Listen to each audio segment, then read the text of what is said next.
let me heal me, or just kill me. Hi, it's Lauren. Welcome to another lyric analysis. So today's song is called Heal Me, Kill Me. It is the second song in the green section and the 26th song overall.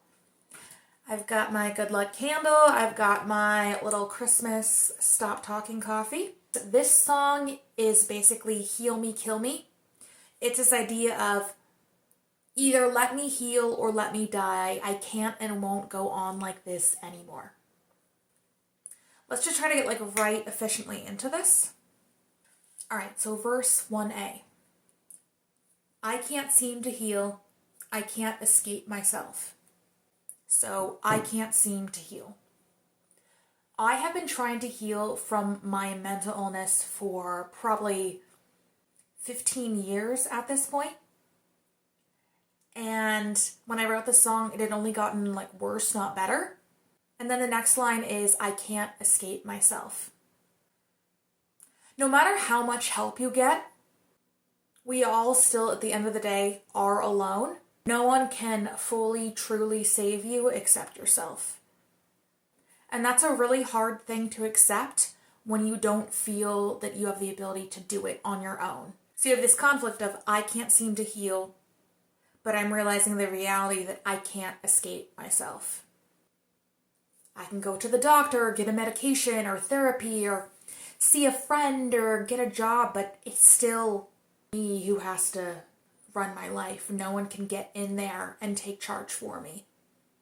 And that's a really scary thing when you don't feel that you have the ability to do it. So I felt like I couldn't rely on myself, but I also realized I couldn't rely on anyone else either. And that's a really, really rough place to be at. Next part, verse 1b. I can't seem to feel anything but hell. So yeah, I was not feeling the best when I wrote that, clearly. It just seemed like the only emotions I could feel were negative, self-hatred, self-judgment, self-condemnation. And whenever I even noticed myself feeling a positive emotion, it was over by the time I noticed it, like I was doing something wrong if I felt that way. And then the more I couldn't heal, the harder I was on myself because, I should be able to, and I'm the only one that can do it. So it put all this pressure on me to change my thoughts, change my beliefs, and then whenever I felt like I failed, the negative emotions would be on me even more, whereas before it was sort of like the princess, the ingenue, save me, help me. If I just get the right medication, it'll help me. If I just get the right doctor, if I get the next treatment, if I just get a better job, no. None of that stuff gets to the core of anything. It's you. You're the problem, it's you. Or I'm the problem, it's me. Will that get me up in the search? All right. Okay, now, verse 2c. Nobody can save me, I have to save myself. Just like we've already discussed. People can help from the outside, but no one can really get in there, in your body, in your mind, in your soul, and fix it for you. But I can't seem to fix it. Nothing I do helps. Oh my gosh, I feel like I had tried everything, all of these medications, all of these hospitalizations. I tried neurofeedback, TMS, transcranial magnetic stimulation, supplements, exercise, you name it. I've tried every standard and alternative therapy, and nothing was working. Nothing. And the more things didn't work, the more I felt like a failure. Because I realized at this point it's up to me, because these people outside myself aren't helping me. But I can't seem to fix it. Nothing I do helps. So this just bred this constant feeling of failure. The idea of self-empowerment is great. I'm not going to rely on someone else to fix my life for me. And you hear all this stuff in spirituality about don't be a victim. You take control of your own life. The problem with that is then now you're responsible for everything that happens, and that can create a really like self-critical voice. When you're a victim, there isn't that self-critical voice. That's why the word victim was invented. So I feel like there needs to be this mix of being like an empowered victim. Like what happened to me or how I feel, like it's not because I'm a terrible person, but it's still my responsibility to fix it. And I have the ability to, because if you go the role I'm never a victim to anything, then anything and everything that happens is my fault. And so whenever a bad thing happens, it's because I'm a bad person. And you don't want to fall into that either. Right, next part, bridge. The voice is doubled. I really like what I did with that. It goes, I must protect myself, build my boundaries. I've always had really bad boundaries. I never felt like I had the right to be empowered because I didn't make enough money or wasn't successful enough yet. It's like once I get successful, then I can like be my own person. But if you go that route, then you can never become successful. It's just this terrible trap.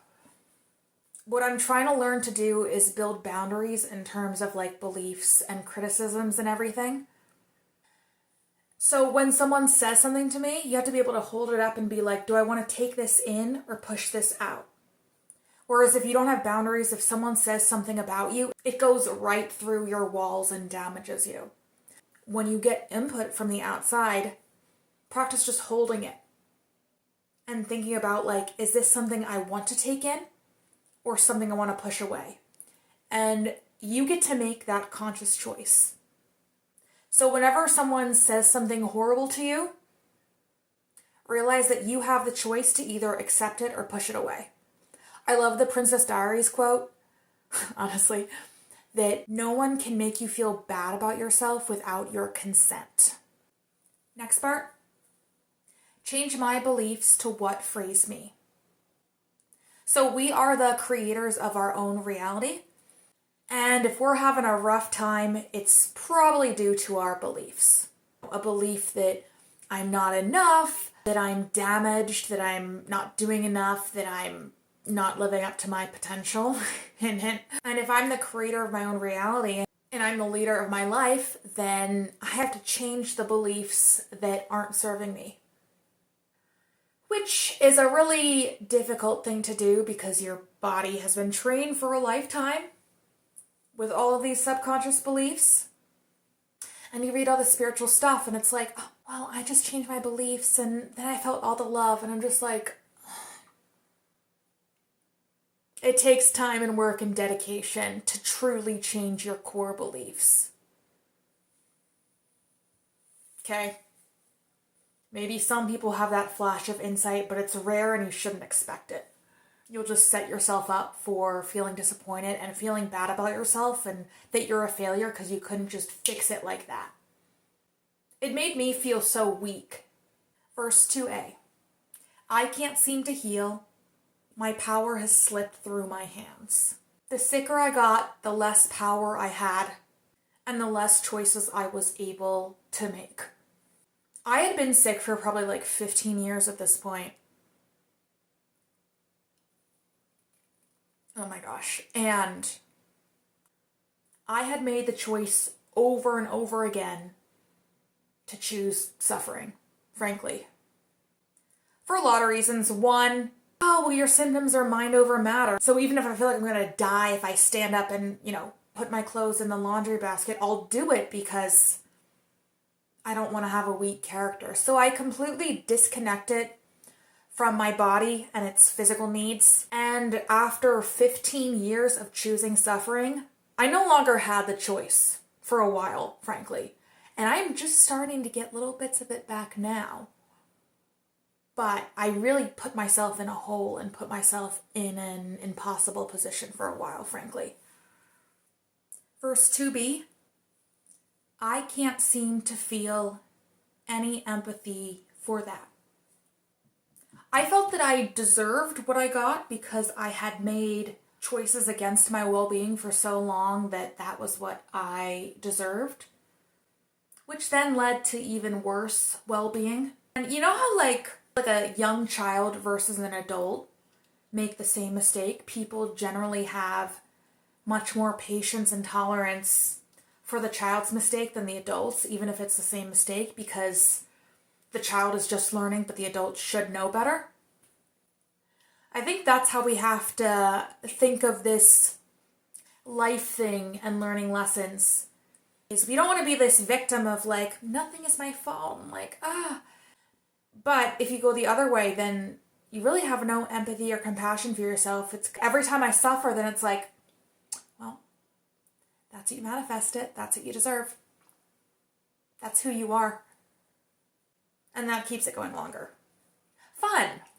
So fun. Oh my gosh. If you weren't depressed before, you are now.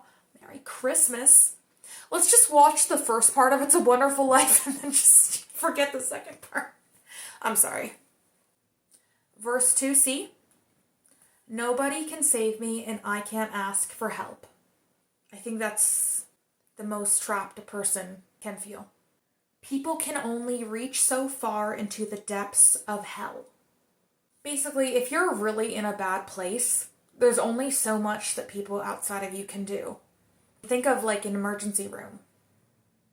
People and experiences can help pull you out of things, but if you're too deep, they just can't reach you or simply don't want to.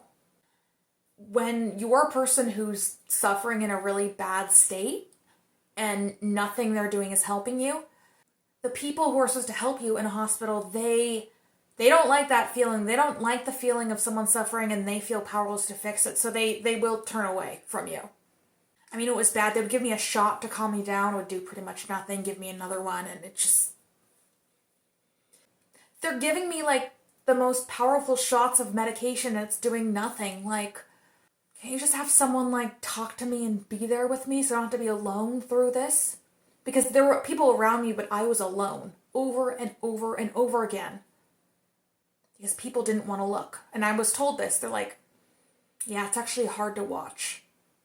And then 10 seconds later, turned away.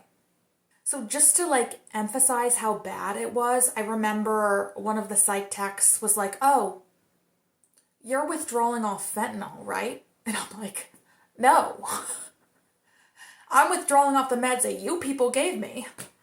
So I was in bad shape. A lot. And alone. Which can be empowering at sometimes and torturous at others. So now it goes into the chorus, and the chorus keeps repeating until the end.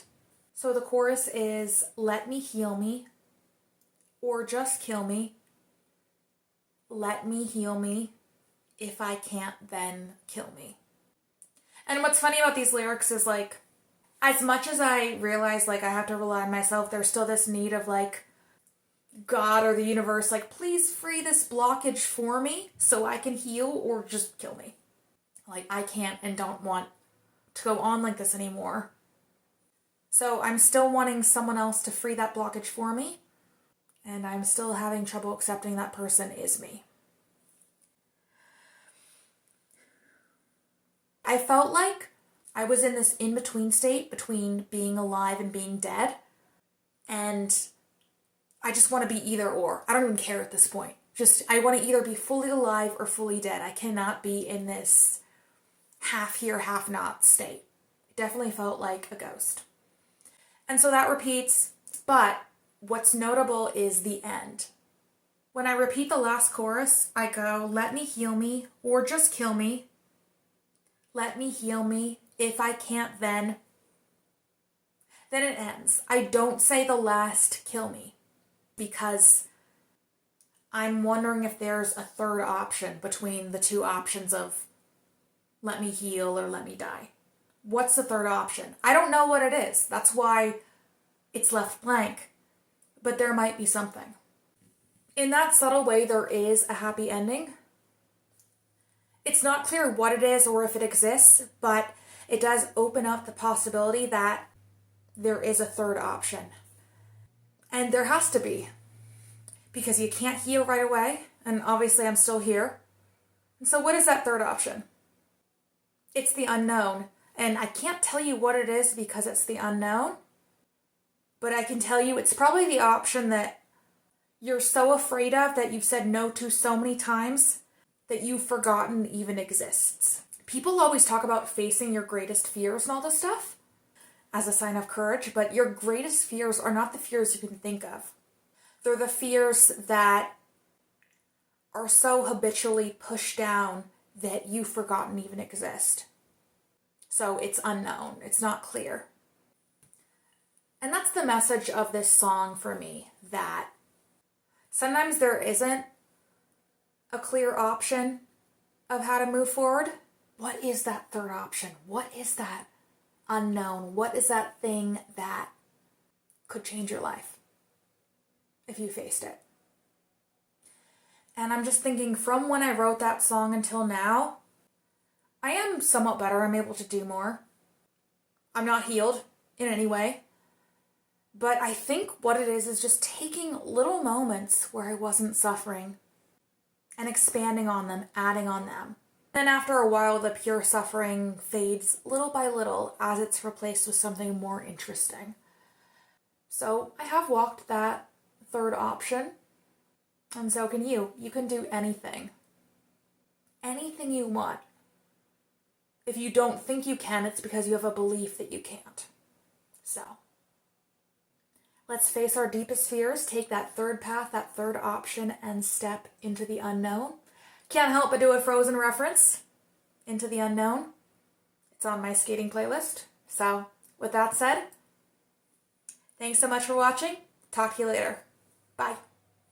Nobody can save me. I have to save myself.